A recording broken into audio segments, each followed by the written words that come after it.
여러분 오늘 본문을 보면 여기 12절에 예수님께서 요한의 잡히심을 들으시고 그랬어요. 그리고 갈릴리로 물러가셨다가 나사렛에서 떠나 스불론과 또 납달리 지경 해변에 있는 가버나움으로 가셔서 사셨다. 그렇게 기록하고 있습니다. 다시 말하면 예수님께서 사역을 시작하신 때가 언제였는가? 요한의 잡히심을 들었을 때라고 그랬어요. 그리고 쭉 본문을 내려가 보면 17절에는 예수님께서 비로소 전파하여 이르시되 회개하라 천국이 가까웠다고 말합니다. 이게 무슨 말인가 하면 예수님께서 복음을 전파하던 때가 요한의 잡히심을 들으신 때라고 그랬어요. 근데 왜 예수님께서 요한의 잡히심을 듣고 복음을 전하게 되는가? 그건 하나님의 계획 아래 있는 거예요. 하나님이 섭리 아래 이루어지는 겁니다. 그런데 여기서 우리가 주목해 봐야 될 것은 바로 세례 요한입니다. 세례 요한은 예수님보다 6개월 앞서서 사역하면서 예수님을 소개하고 예수님을 안내한 길이라 그랬습니다. 세례 요한은 경건하게 살았어요. 그래가지고 당시 헤롯 왕의 아내가 죽고 그 동생의 아내를 자기 아내로 취했어요. 이것을 본 세례 요한은 헤롯 왕에게 정확하게 지적해 줍니다. 그런데 그 잘못을 지적해 줄 때 헤롯을 회개하는 게 아니라 요한을 감옥에 가두었어요. 그뿐 아니라 어처구니 없는 일로 요한의 목을 베게 됩니다. 근데 우리가 여기서 요한이 사역을 시작하면서 그것도 6개월 사역을 하고 죽는다는 거 너무나 어이없는 일 같아 보여요. 왜 그랬을까? 좀 더 오래 살면서 주님을 많이 돕고 복음 전파를 많이 해서 얼마나 좋았을까 그렇게 생각을 합니다. 그러나 여러분 우리가 여기서 분명히 기억해야 되는 건 인간의 생명이라고 하는 건 인간에게 달린 게 아니에요. 내가 태어나고 싶은 데 태어나고 죽고 싶은 데 죽는 게 아닙니다. 생사화복은 전적으로 하나님의 손에 있어요. 그래서 우리말에도 인명이 제천이라는 말이 있습니다. 우리의 생명은 하나님께 달린 거예요. 우리가 언제 어느 때 어떠한 모습으로 이 세상을 떠날지 그건 아무도 알 수가 없는 것입니다. 사람이 볼 때는 오래 살 것 같고 건강할 것 같아도 언제 갑자기 이 세상을 떠나는 경우를 우리 주위에서 얼마나 많이 보는지 모릅니다. 뿐만 아니라 태어날 때는 순서대로 태어나도 이 세상 떠날 때는 순서대로 떠나는 게 아니에요. 젊었다고 밤새 오래 사는 것도 아니고 나이가 들었다고 빨리 죽는 것도 아니에요. 순서가 없습니다. 여러분 히브리 9장 27절에 있는 것처럼 한 번 죽는 것은 사람에게 정하신 것이라고 그래요. 한 번은 다 죽어요. 이것처럼 정확한 진리는 없습니다. 사람들이 죽을 거지 않은 것처럼 마음대로 범죄하고 타락하고 욕심을 따라 살아가고 있는 현실입니다. 근데 여러분 이것은 비록 세례 요한뿐 아닙니다. 초대교회 첫 순교자였던 스데반도 마찬가지예요. 사역을 시작하면서 이제 유대인들에게 말씀을 전하다가 이 스데반의 설교에 가슴이 찔린 유대인들이 그만 돌을 들어서 스데반을 죽이게 됩니다. 아니 스데반도 좀 오래 살다가 하나님께 영광 많이 돌리고 죽었으면 얼마나 좋겠나. 그런데 왜 사역 초기에 그 성령 충만한 그 귀한 스데반의 순교를 당하게 되는가. 우리가 의욕을 가질 수 있어요. 그러나 또 우리가 현실에서 보면 참 하나님 잘 섬기고 믿음으로 살고 오래오래 살면서 주님의 일 많이 해야 될 것처럼 보이는 그런 젊은이들이 가끔 이 세상을 떠나는 경우도 적지 않게 있는 것입니다.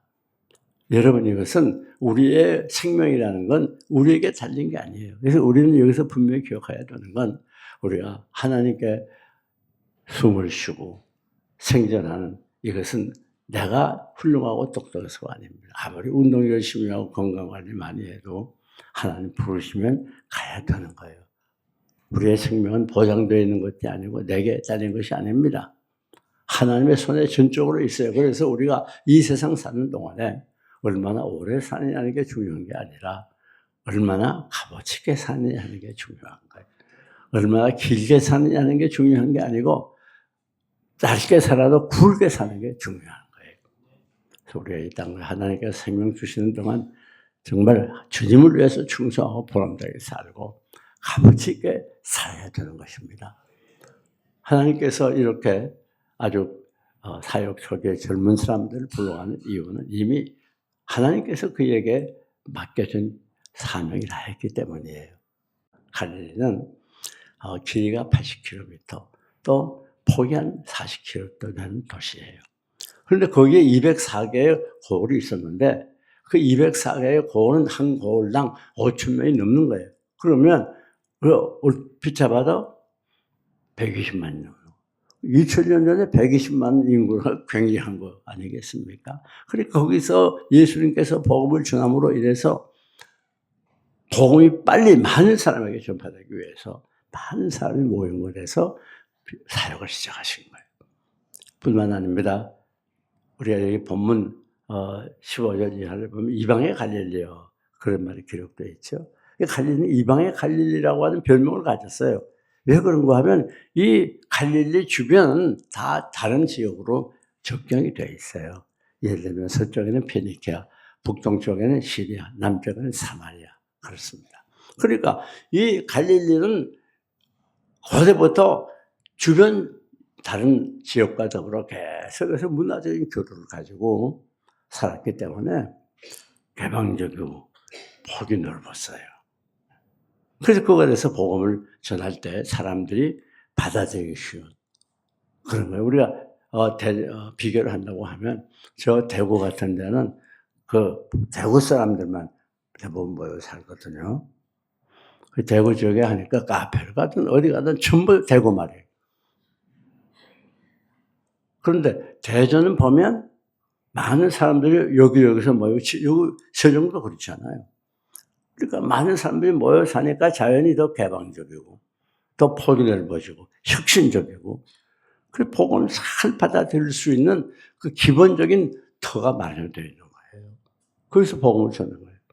뿐만 아닙니다. 이 갈릴리는 매우 중요해가지고 갈릴리를 통과해야 다른 지역으로 갈 수 있는 것이었어요.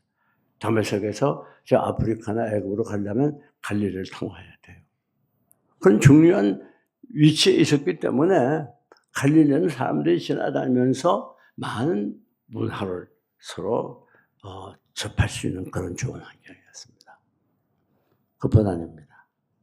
갈릴리는 야스로와 시리아에게 1세기에서 8세기까지 오랜 동안을 침략을 받아서 점령되어 있었어요. 그때 당시에는 큰 나라들이 작은 나라를 점령하면 정식적으로 그 점령한 나라의 백성들을 다른 지역으로 옮겨요. 그리고 또 다른 지역에 있는 사람들을 점령한 나라 지역으로 옮겨 놓습니다. 그래서 혼혈을 만들어요. 왜 그런가 하면 그래야 독립운동을 하거나 힘이 약화되기 때문에 독립운동을 못하죠. 그래서 이 갈릴리 지역은 벌써 오래전부터 이 시리아나 아수르의 지배를 받으면서 혼혈적이라 있었어요. 아니, 그 역사를 거슬러 올라가면 역사적으로 보면 이스라엘 백성이 가나안을 정복했을 때 이제 가나안 땅을 정복하고 땅을 분배해 줬잖아요.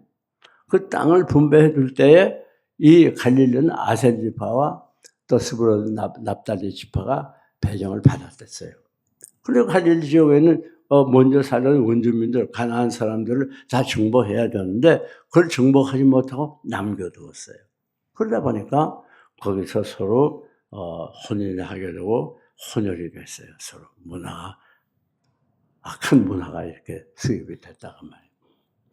그러니까 이 갈릴리는 역사적으로 볼 때 복음이 들어가기 딱 좋은, 그리고 복음은 원래 유대인에게만 한계된 게 아닙니다. 이것은 멀리 이방 나라에까지 가서 전하게 되도록 되어 있기 때문에 그렇게 다른 문화와 더불어 이렇게 적용되어 있는 갈릴리를 통할 때 거기서 복음이 떨어지면 그 복음이 다른 지역으로 전파되기 좋았다고 말해요. 그러니까 이렇게 여러 가지 복음 전파에 유리한 지역이었기 때문에 그래서 우리 주님이 갈릴리에서 복음을 증거했습니다. 얼마나 정확하고 놀라운 사실입니까? 그러니까 우리 하나님은 무슨 일 하든지 주먹구구식으로 일하는 분이 아니에요. 우리 하나님은 철저한 계획을 가지시고 모든 것을 준비해서 정확하게 일하시는 분이에요. 여러분, 우리 하나님이 맨 처음에 아담 하루를 먼저 창조해 놓으셨다면 어떻게 살았겠어요? 우주 만물을 다 창조하신 후에 사람을 창조하니까 생활할 수 있었잖아요. 아니, 사람들이 만약에 공기가 없으면 어떻게 살겠어요? 공기를 다 준비해 놓으시고, 또 물도 준비해 놓으시고, 또 태양도 준비해 놨잖아요. 태양이 빛이 비치니까 그 태양빛을 통해서 온 생물이 에너지를 얻고 살아갈 수 있지 않습니까? 여러분, 하나님 얼마나 정확한 분인지 몰라요. 더 재미있는 건 아이가 태어나면 하나님이 쓸 거 다 준비해 놨어요. 부모가 다 그걸 채워주고, 아이가 자라면 학교 갈 때 되면 학교 준비해 놔가지고 학교 가고, 머리가 길어지면 미장원 준비해서 그 미장원 가고, 다 준비되어 있잖아요. 몸이 아프면 어디 가요? 병원이 얼마나 많습니까? 골라서 가요. 다 준비되어 있어요. 하나님이 이렇게 철저하게 준비하는 분이에요. 여러분 장래를 우리가 걱정할 필요가 없어요. 왜? 다 준비되어 있어요. 여러분 뿐만 아닙니다. 오늘 본문 14절을 보니까 자, 왜 이런 일이 일어났는가? 어떻게 그렇게 정확하게 정확한 때에 일하시게 됐는가? 자, 이는 이사야 선지자 이사야로 하신 말씀을 어떻게 해요? 이루려 하십니다. 무슨 말인가 하면 그게 우연히 그렇게 된 상황이 아니라 이미 그렇게 하도록 모든 일을 하나님이 선지자를 통해서 약속하셨단 말이에요. 예언하셔. 그대로 이루어졌다는 거예요. 우연히 되는 일이 없어요. 다 예언대로 되어지는 거예요. 그래서 요한복음 4장 34절을 보면 예수님께서 말씀하셨어요. 나의 양식은 뭐예요? 나를 보내신 이 뜻이냐고. 그리고 그의 일을 이루려 합니다. 그러니까 우리 주님이 이 땅에 오셔서 행한 일 하나하나 걸음걸음은 다 예수님께서 마음대로 자의적으로 한 게 아니란 말이에요. 그거 다 하나님 뜻을 이루어드리고 하나님의 일을 성취하기 위해서 행하셨다는 말입니다. 우리 주님은 철저하게 순종하셨어요. 그래서 우리가 빌립보 2장을 봐도 우리 주님이 이 땅에 오신 것도 어떻게 했어요? 죽기까지 복종하셨으니 그 십자가의 죽으심이라는 감동적인 말씀이 있지 않습니까? 주님이 십자가에서 피 흘려 우리의 대속을 위해 죽으신 것도 철저한 복종의 결과였다는 걸 보여주는 거예요. 우리가 여기서 알아야 되는 건 이 복종이라는 건 대단한 겁니다. 보통은 이 복종하게 되면 바보로 여기고 멸시하는 경향이 있어요. 그러나 성경은 그렇게 말하지 않습니다. 예수님의 이 복종이 온 인류를 구하는 큰 역사를 이루지 않았어요. 하나님께서 어느 날 청천벽력 같은 명령을 아브라함에게 합니다. 너는 내 아들 이삭을 모리아 산에 가서 바치라. 말이 안 돼요. 할 수 없는 일이죠. 그러나 복종하게 될 때 이 아브라함은 믿음의 조상이 됐어요. 바울 사도가 원래는 아시아로 복음 전하기를 원했습니다. 그러나 하나님이 아니야. 저 마게단으로 가라. 요즘 말하면 유럽 지역이죠. 그래서 그 말씀대로 복종했더니 이 하나님의 뜻대로 사도 바울을 통해 세계 만방의 복음을 전하는 대역사를 이루지 않습니까? 사도 바울은 초대 선교사죠. 여러분, 신앙은 내가 얼마나 하나님께 복종하느냐. 그게 기준입니다. 그 복종을 하는 만큼 그는 신앙이 좋은 사람이고, 복종하는 만큼 그는 은혜의 사람이고, 복종하는 만큼 그는 하나님을 의지하는 사람이에요. 하나님을 의지하지 않으면 어떻게 복종하겠어요? 복종하는 만큼 하나님을 사랑하는 사람이에요. 복종하는 만큼 믿음의 사람이에요. 그래서 우리가 열심히 신앙생활 하면서 꼭 기억해야 되는 건 복종을 위해서 노력해야 돼요. 우리 예수님도 복종을 배웠다고 그랬잖아요. 복종은 배우는 거예요. 그리고 노력하고 이루도록 애를 쓰는. 그래서 우리가 열심히 기도하고 말씀 읽지 않습니까? 여러분, 그뿐 아닙니다. 오늘 본문을 보면 그 15절, 16절에 내려가면 뭐라고 말합니까? 스불론 땅과 납달리 땅과 요단강 건너편 해변길과 그리고 이방의 갈릴리여, 그렇게 기록이 됩니다. 그 이방의 갈릴리여, 조금 전에 말씀드렸죠? 그 다음 계속해서 보게 되면 흑암에 앉은 백성에게 큰 빛이 비쳤고 사망의 땅과 그늘진 곳에 앉은 자들에게 빛이 비추었다. 그렇게 말하는 거예요. 예수님께서 오시기 전까지 이스라엘 민족은 흑암에 앉아 있었어요. 무슨 말인가 하면 완전히 죄에 빠졌어요. 머리부터 발끝까지 온통 죄예요. 선한 것이란 조금도 없었어요. 그게 이스라엘 민족의 상태였어요. 이방 나라들과 혼혈되면서 이방 문화가 밀물듯이 쏟아져 들어오고 그 이방 나라가 섬기는 우상을 섬기고 이방 나라 사람들과 혼인을 하고 이방 사람들이 행하는 악한 일을 모두 행했다고 말이에요. 그때 예수님께서 큰 빛으로 그것에 오신 거예요. 그래서 그들을 하나님께서 죄를 용서해 주시고 의롭다 인정함을 받게 하시고 하나님의 자녀로 삼아 주시는, 그리고 자녀 그리스도의 빛을 만들어 주신 거예요.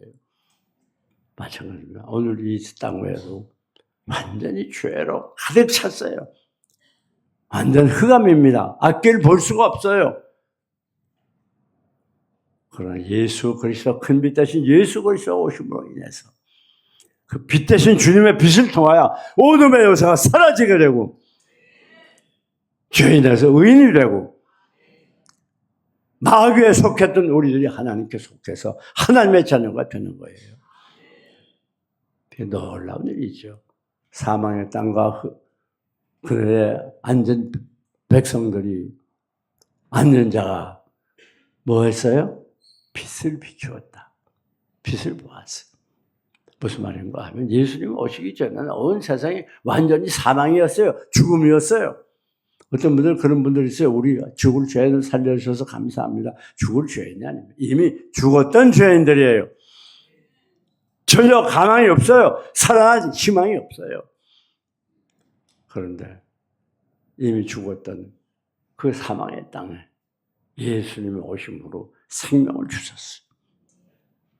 죽었던 사망의 땅에 예수님이 오심으로 영원한 천국이 우리에게 허락됐어요. 그래서 우리는 사망에서 생명으로, 죄에서 의로, 우리는 이제부터 다시 새로운 삶을 살게 되어지는 것입니다. 특별히 사망의 땅과 그늘진 백성으로, 그늘진 자리, 그늘진 자들, 이게 무슨 말인가 하면 이 사망이 우리를 다 뒤덮고 있다는 말이에요. 인간은 누구나 다 사망의 그늘 아래 죽었던 상태라고 말이에요. 그런데 여러분, 우리 주님이 오심으로 인해서 이제는 사망이 물러가게 됐어요. 예수 그리스도의 부활을 통해서 우리는 죽었다 다시 살아나게 되고 부활하게 되는 거예요. 그래서 사도 바울은 뭐라고 외칩니까? 사망에 쏘는 것이 어디 있으며, 그랬죠. 사망이 우리를 괴롭히고 우리를 고통스럽게 하는 큰 불안과 공포를 가져오는 그 사망의 피해가 우리에게 이젠 다 떠났어요. 우리는 오히려 사망을 향하여 개성가를 부르며 영생을 바라보고 천국 백성으로서 행복하게 살아가게 되는 것입니다. 자, 그럼 내게 큰 빛을 비췄어요. 그 빛은 누구예요? 예수 그리스도예요. 요한복음 12장 46절을 보면 나는 빛으로 세상에 왔나니 나를 믿는 자는 빛 가운데 거하게 된다. 그렇게 말합니다. 그러니까 예수 그리스도는 빛이기 때문에 예수를 믿는 사람은 다 빛이 돼, 작은 빛이 되는 거예요. 그래서 빛의 자녀들처럼 행하라 그러지 않았습니까? 여러분 다 그리스도의 빛입니다. 그 빛은 뭐예요? 어둠을 물리쳐요. 그러니까 여러분들이 회사에서 또 가는 곳마다 친구들에게 때로는 비판도 받고 왕따가 되고 그럴 수 있어요. 그래서 무릎 경건하게 살고자 하던 자는 핍박을 받으라고 그래요. 왜 그렇게 되는가 하면 그 어두운 사회에 여러분이 빛을 비추기 때문에 어두운 빛을 싫어해요. 그러니까 불신자들 여러분을 보면 마음에 표가 있기 힘듭니다. 왜 그런가 하면 저 사람은 저렇게 어렵게 사는데 나는 죄를 범하게 되고 저 사람은 저렇게 거룩하게 사는데 나는 어둠 속에 살아가니까 그게 마음에 찔리니까 신자를 싫어한다고 말이에요. 자기와 같이 죄 가운데 어울려주지 않으니까. 그러니까 여러분이 이방 사회에 살면서 이방인들이 때로는 여러분을 오가 비판하게 하는 거 그거 이상하게 생각하면 안 돼요. 그거 당연해요. 여러분 빛이기 때문에. 우리는 빛으로 살아가야 돼요. 우리는 다 빛의 존재들이에요. 그렇다면 이제 말씀을 마칩니다. 예수님께서는 아무 데서나 일을 시작하고 사용한 게 아니에요. 선지자의 예언한 말씀대로. 그리고 철저하게 하나님의 말씀, 예언의 말씀대로 순종했어요. 우리도 날마다 순종하며 살아가야 되고. 뿐만 아닙니다. 이미 갈릴리라고 하는 지역, 그 지역은 정말 복음 전파하기에 개방적이고 좋은 지역이고 세계 만방의 복음을 전해줄 수 있는 그런 지리적인 위치에 있는 곳에 복음을 전하게 됐습니다. 하나님이 여러분의 장래를 위해서 다 준비해 놓고 기다리고 계십니다. 날마다 우리가 매일매일 믿음으로 살며 하나님이 예배하신 확실한 사실을 알고 어떤 경우에도 뒤로 물러가지 않고 용기 100배에서 전진해야 될 것입니다. 뿐만 아니라 우리는 빛으로서 부르심을 받았어요. 예수님이 우리의 빛 되시고 우리는 작은 빛들입니다. 이제부터 여러분의 빛을 세상에 널리 비추고 이 세상을 살아가야 됩니다. 변화는 사랑 외에는 없어요. 다른 것을 변화시키지 못합니다. 어떤 조직과 압력 가지고 정치 세력 가지고 변화되는 게 아니라 변화는 오직 사랑으로만 가능합니다. 그 사랑의 최고의 결론이 뭡니까? 복음을 전하는 거예요. 그래서 우리가 그들에게 복음을 전해서 그들 예수님 영접해서 작은 예수로 만들어가는 것, 이게 바로 우리의 사명입니다. 이제부터 우리 모두 빛으로 세상에 비추고 이 빛으로서 많은 사람들을 하나님께 인도하는 신앙의 장보들이 되시기를 주님의 이름으로 축원합니다.